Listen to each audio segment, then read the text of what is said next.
Ladies and gentlemen, can I share a secret with you? I hate driving a car. And actually, that's not correct. I should say I hate driving all the time. You know, I'm married to the most wonderful woman of this planet, almost 25 years. Yes, that's how old I am. But I'm happy with that. We have a wonderful relationship. We have two beautiful kids. What can you wish more for? But my wife has one thing that I don't like. Only one thing. She doesn't like to drive. So each and every time we drive to some place, wherever it is, I'm the one driving. But sometimes I say to her, like, I'm really tired. And then she, of course, takes the steering wheel. And then I am in the passenger seat. And what happens then is that in spite of the fact that you're driving a road that you've taken like a zillion times, suddenly you see different things. You have time to look around. And something similar happened to me recently when I was just present in the recording session, one of the recording sessions of Alberto. You know Alberto Sana is my partner in crime. It's my co-pianist also for this beautiful Beethoven box. By the way, just go on the website. The link is in the description box and just buy the thing. You know, it's not only wonderful to have, you also support the projects that we're doing because we are in the midst of producing 3 more of these boxes. Can you believe that? The entire set of keyboard works, not only the sonatas, not just a selection, everything. And that will be beautiful. 3 more boxes like this, like 40 CDs in total with the symphonies. We will have them available for you at the time that 2027 knocks on our door, which is, as you all know, right? The Beethoven year, of course. But that's not the story of this video. What I want to share with you is that during one of the last recording sessions, Alberto was recording Piano Sonata number 6 by Beethoven. Obviously, that's the F major. That's the F major, opus 10, number 2. I can show you the score. Here it is. That's a Hasslinger edition. Hasslinger started an edition right after Beethoven's death, and you see that the metronome marks there, in spite of the fact that they're not nowhere is mentioned who the author is. We know that it was Czerny. And so Alberto was recording this sonata in the tempo of Hasslinger, because those tempi we take for the sonatas, we should just stick to one version. You know that Czerny made several editions with several metronomizations. It's a little bit different compared to Moscheles. If you go to Moscheles editions, so Moscheles also contemporary of Beethoven, they work together. Moscheles even transcribed the Fidelio, if I'm not mistaken, so under the guidance of Beethoven. So both knew Beethoven very well. Obviously Czerny best, because Moscheles moved very young in his career to London, but still he was in contact with Beethoven. In fact, he was the one who received the metronome marks of the 9th Symphony for the Royal Symphonic Orchestra that actually ordered the 9th Symphony. So Moscheles, Czerny, very important voices if you want to learn the language of Beethoven, and they are very complementary. So Moscheles editions, it seems that Moscheles only metronomized Beethoven's works just once and then stuck with them. Czerny throughout his entire life with each and every edition that he made, and I think he made 4, not complete. I mean, the last edition he didn't finish, which is a pity, because there was an edition where he also, you know, added a little bit of personal interpretation, like articulation marks, some bows that were not exactly the same as in the first editions and things like that, which you could say from a modern standpoint, like, yeah, that's all. Why would you do that? Of course. I mean, we today our aim is to make urtext editions, or editions that come as close as possible to the original, whatever that is. That's very difficult. That's a topic on its own. But in that time, I mean, having someone like Czerny adding a little bit of his personal touch to what he thought that Beethoven or that music should have been played, you know, that's really cool. But he didn't finish that edition. So the Hasslinger edition is very interesting because of these metronome marks.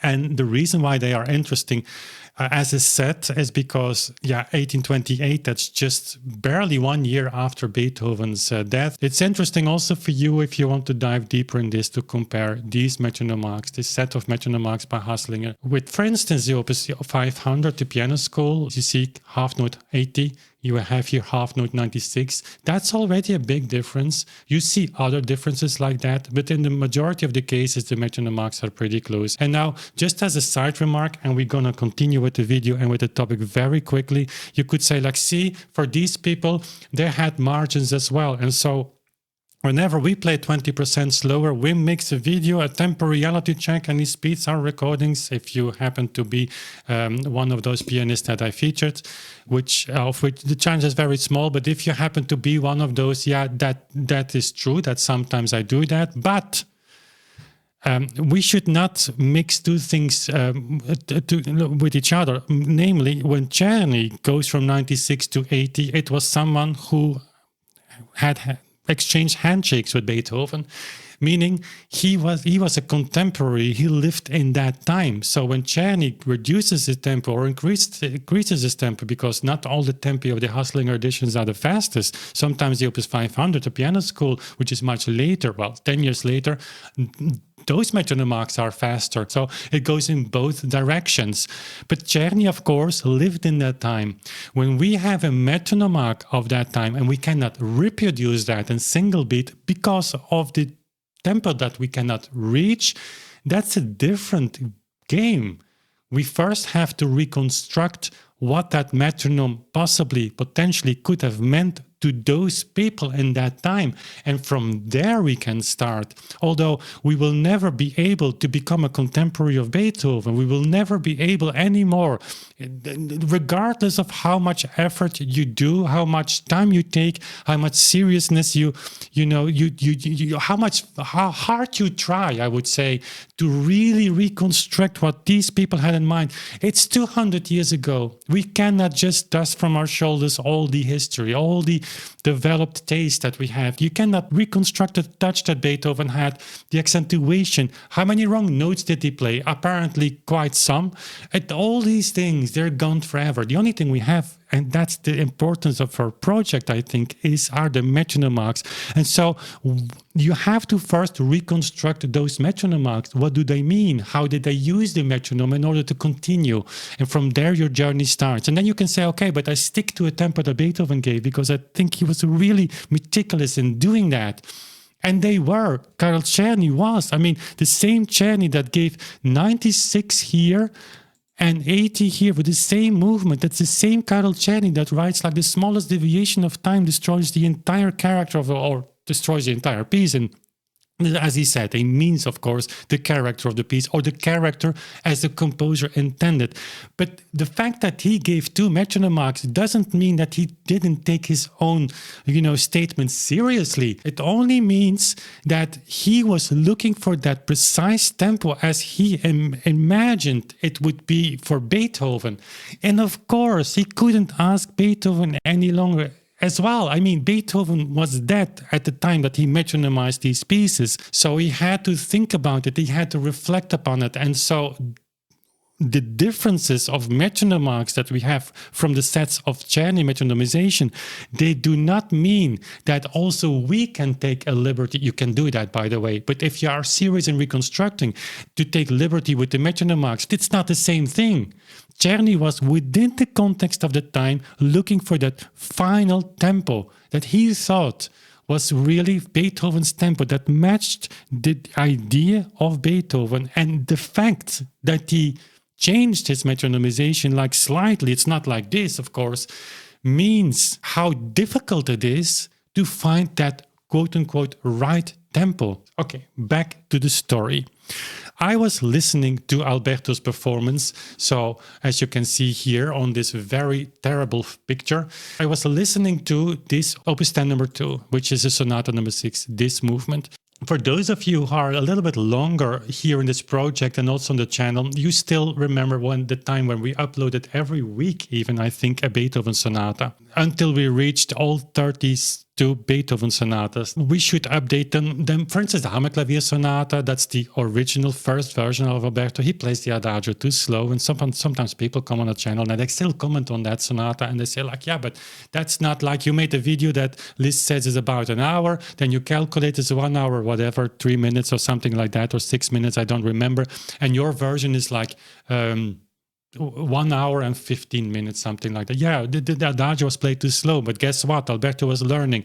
So I did this sonata. I also played it on clavichord. So 96 was not the tempo I took at the time. I stuck with 160 quarter note, which is a tempo that Moschles gives, and also Czerny gives, and Czerny gives also half note 80. So I heard Alberto play. Half note 96 was like, okay, are you sure about this? I didn't remember that. I mean, I don't memorize all the metronome marks.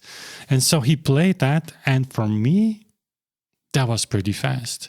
So I'm going to show you a small fragment here at the second half of the piece. You have the left hand entering here.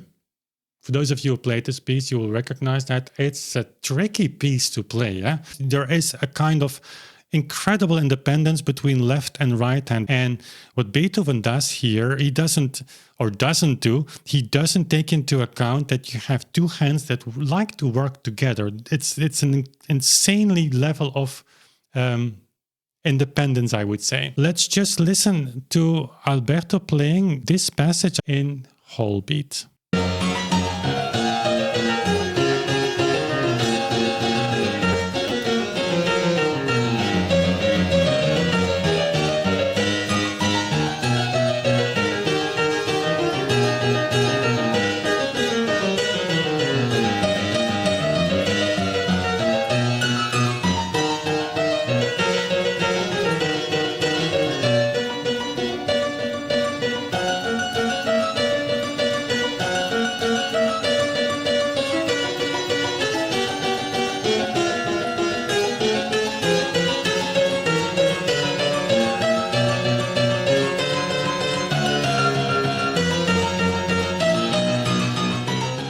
Okay, so just a fragment. And you could say like, yeah, but that's not fast because we hear that piece much faster today. That's true. I mean, by no stretch of the imagination, this is the fastest performance that we have.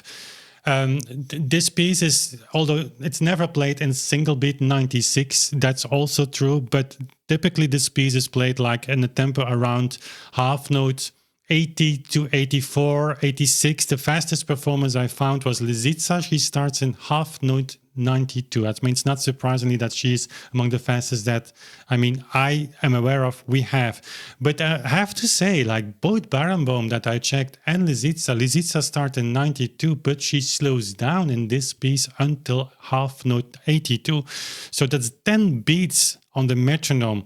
Once the music starts to become more complex, that she slows down. And this is, of course, unforgivable. You could say like, yeah, wait, but there you're again, you're pointing fingers to her. No, I mean, if you want to, you can do that, of course. But what it shows is if a student does that, if you're teaching and you're in music school and your students plays an etude, let's say the Opus 299 number 1, and I guess not in single beat, but let's okay, here she plays that.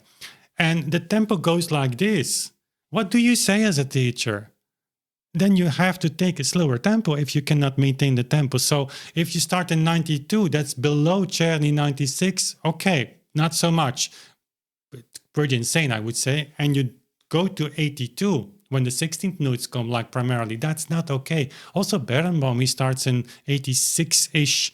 And he starts until below 80 even when the difficult passages come. And of course, that's like, I'm not going to show those recordings. You can check them out. When all these notes come, of course, it's so insane that you don't hear that they're slowing down, but they're slowing down.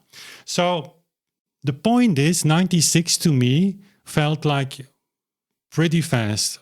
And if you are used to listening to music in whole beat, like for instance, our symphonies, you will have the same idea. This is a presto. If you would even tap the 8th notes like this is like annoying.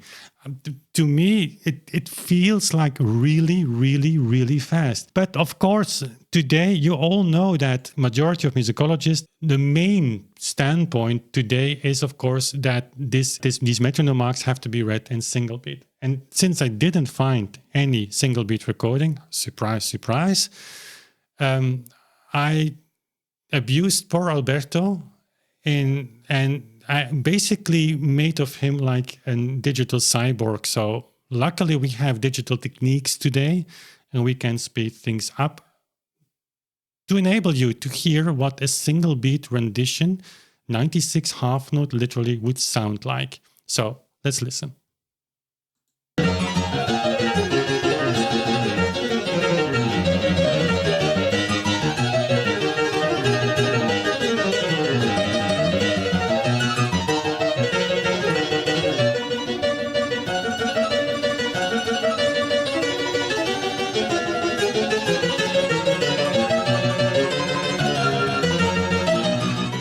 And so I hope that you enjoyed this performance or not. I mean, this is very important that I show these fragments to you, and because people do not realize how ridiculous a single beat rendition is. If you talk to people, if you have friends that you talk to, they say like, yeah, but it's all possible, a little bit here, a little bit slower there.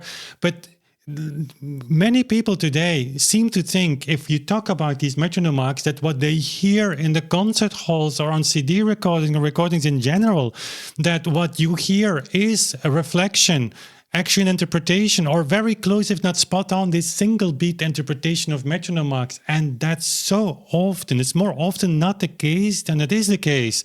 And so when you hear this piece performed in 96, it sounds ridiculous. And so, yeah. Therefore, we do the exercise, and I know all of you really enjoy that. So let's see, I have a few sources that I want to share around this, of course. This is not the end of the story. We already had a look at Czerny, but Czerny really doesn't give us a clue as to what kind of frame that you would say this piece he wants to be played in. Yeah, we have the metronome marks, but that's it. And so a quick time doesn't say anything. What is quick, what is slow, what is moderately quick, whatever, that is not precise enough. We have metronome marks, of course. So I would like to share with you this source here. I mentioned that previously on my channel a few times. And I will make more videos on Bernard Marx because he's really interesting. An interesting guy because he was born like in 1795. He died in 1866, and so this was published 1863. This is an English translation, obviously. But Marx was not directly in contact with Beethoven, but Beethoven knew him. He was reading the pieces that Marx wrote in the, Berlin Musikalische Zeitung. So he enjoyed those pieces. And so at the very end of his life, Marx felt the need to write about Beethoven works. I would like to start with this. He mentions the F major sonata. Here it is. He says like, yeah, many people play works of the past way too fast. That's, by the way, something that's like, to me, incomprehensible. If you go and read about performance practice in that time, there is either musicologists that imply the decrease of tempo throughout the 19th century, but they don't literally write about it, while at the same time you have overwhelming evidence of the 19th century. People like Marx saying, guys, we are playing these works so much faster than they originally were intended. I mean, there's no explanation for that. Same thing here. And then he says, if the finale marked presto of the F major sonata, opus 10, that's the one we were just listening to, were executed too rapidly, the humor of the passage would be lost. The point is, and now my question to you, which of these two performances is too rapid, it's too fast, to not have the humor anymore?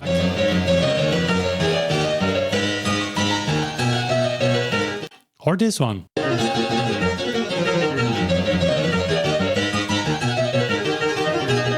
And you have to also acknowledge another implication, and it's also something that, of course, you hear no one talk about. So Marx makes the case that People are just playing way faster than they used to play. He acknowledges the metronome marks. He acknowledges the old tempi. The implication of that is that if Marx really was someone who stuck to a single beat reading of the metronome mark, if that was really the thing that he was doing, he says nowhere, you cannot reach those, they're impossible, not a single word, not even a suggestion. Then you have to accept the fact that I go here on, and by the way, this recording is not public, of course, it's on my private channel, but that you go to the playback speed and you say, okay, let's speed it up. That's what he says. People were playing faster than this, like let's just say 25%. There we go.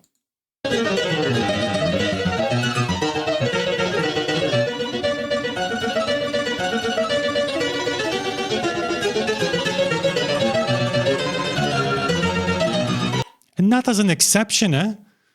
Marx says everybody plays too fast. Too fast compared to what? Compared to that single beat reading of the metronome mark or that whole beat reading of the metronome mark. Let's do the same exercise here. We go to 1.25. There you have it.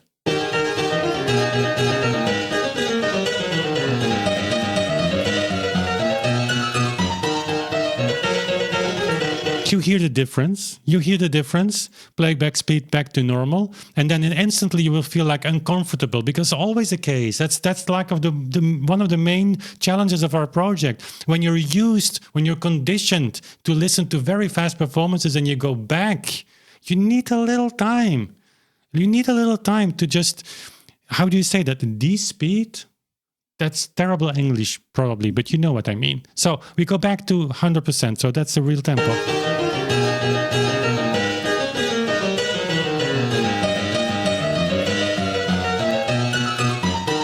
1.25.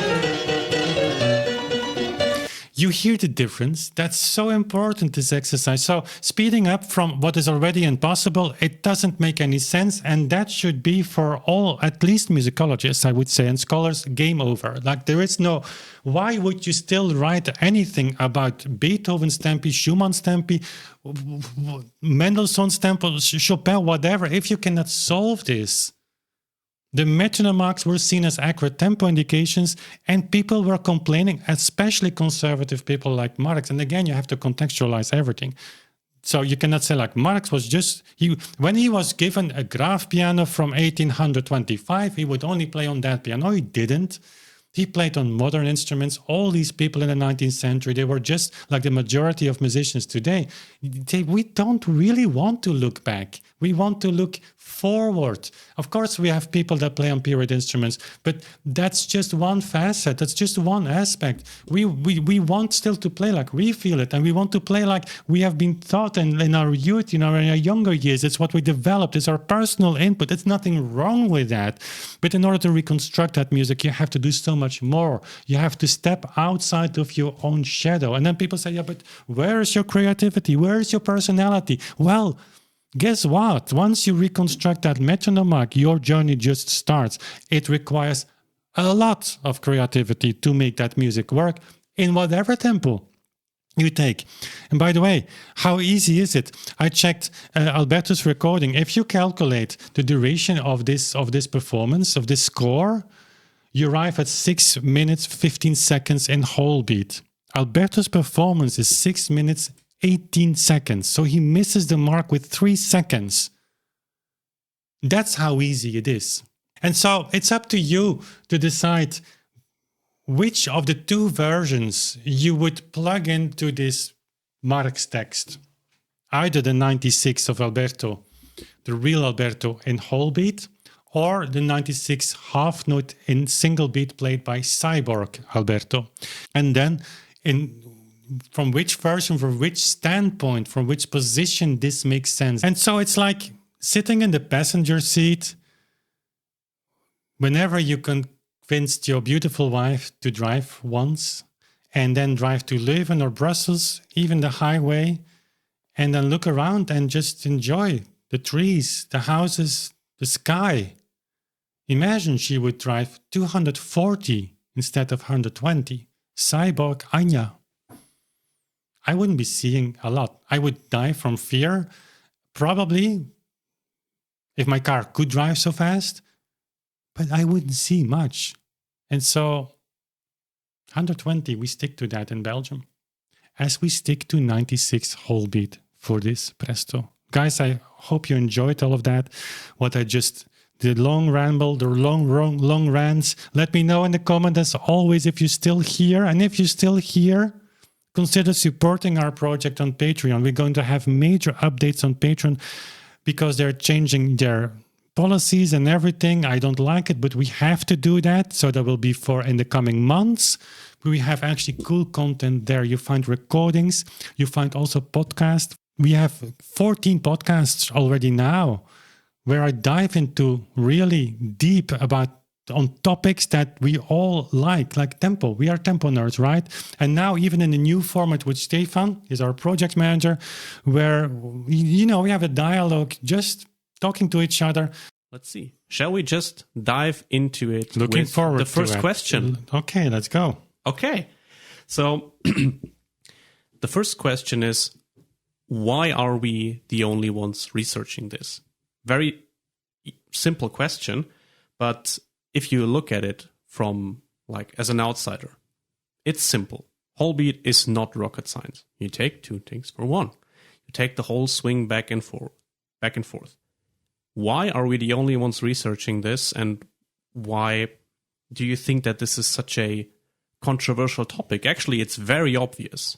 So why is there no one in universities researching what we're doing now? Well, the answer is maybe easy and maybe complex. There are different ways we can answer. First off, this is not something new. So the idea that you take two ticks for one has been formulated before. It started tomorrow. That will be a few weeks back when you see this video. I will record with him a topic on the database, like why the metronome database that we're about to finish is so important. So when you become a patron, you also support the things that we're doing, because the Patreons are the backbone of everything that I do. They give me the permission to sit here in this studio on a Friday afternoon to record this video for you. And right after this video, I'm going to return to my notation course, making the summary chapters. Those will be cool, bringing all the information of the symphonies together in an overview that allow you later to not only understand the notation of the symphonies, but practically apply that information to pieces that have no metronome marks, or you just want to understand the score and you want to have a frame of the tempi that are possible within this Beethoven universe in whole beat, and that you can apply so that you can figure out yourself and feel and sniffle, like taste the movement there. And that will be that's the goal of the course. So I'm going to return to that right after I hit the stop recording button. So thank you for being here. Thank you for watching. We see each other very soon again. Bye.